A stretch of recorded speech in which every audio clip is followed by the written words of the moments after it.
আসসালামু আলাইকুম, welcome to my new video. আজকে আমি আপনাদের দেখাবো মোগলাই।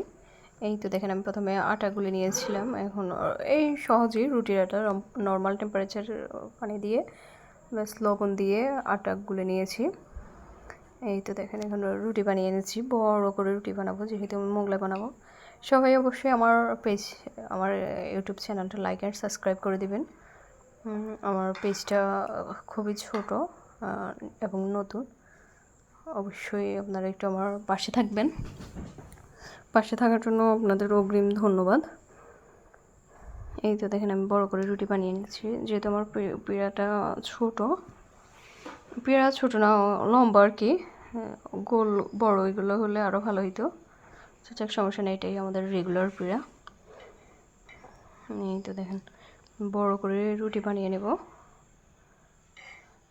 এগুলো তো অবশ্যই গোল না হলেও সমস্যা নেই, যেহেতু এগুলো তো করে নেব, ভাজ করে নেব মোগলাই বানানোর জন্য।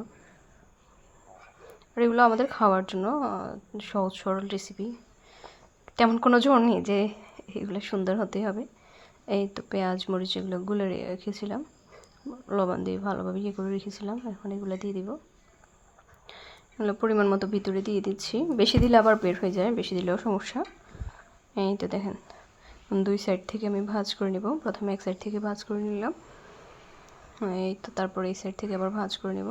আমি ভিতরে পানি একটু দিয়েছিলাম, পানি দিয়ে আমি এভাবে ভাজ করি, তাহলে কি হয়, আর খুলে যায় না বা ডিম বের হয়ে যায় না, ভালোভাবে লেগে থাকে। এই তো দেখেন, হালকা হালকা হাত দিয়ে চেপে দিচ্ছি। আগে পাইপ্যানে তেল গরম করে রেখেছিলাম। এই তো দেখেন,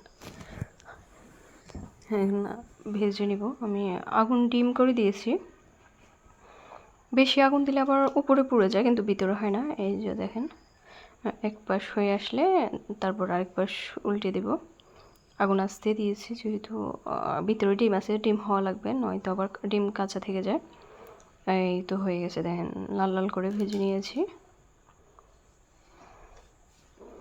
হ্যাঁ দেখেন, আমি আরও বানিয়েছিলাম, শেষে 2টার সময় ভিডিওর কথা মনে উঠছে, তো একটার সময় করে নিয়েছি। এই তো দেখেন, গরম গরম কাটতেছি, খাওয়ার জন্য সবাই অপেক্ষা করতেছে। এই তো দেখেন, আমার ছেলে খুব পছন্দ করে মোগলাই পরোটা, ছেলে ননদ অনেক বেশি পছন্দ করে মোগলাই।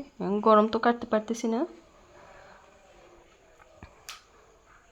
আর এগুলো তো একদম পারফেক্ট শেপ লাগবে না, যেহেতু ঘরে খাবো একরকম হইলেই হয়। তো গরমের জন্য কাটতে পারতেছি না, তারপর আমি করতেছি, একটার উপর আরেকটা দিয়ে কাটতেছি।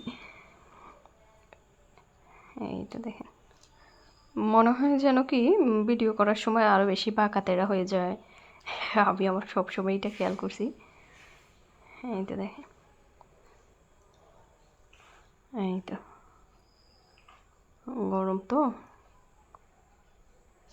ভালো, এই তো কেটে নিয়েছি। তারপর এগুলো মজা, টেস্ট ভালোই হয়েছে। সবাই লাইক অ্যান্ড সাবস্ক্রাইব করবেন। আল্লাহ হাফেজ, বাই বাই।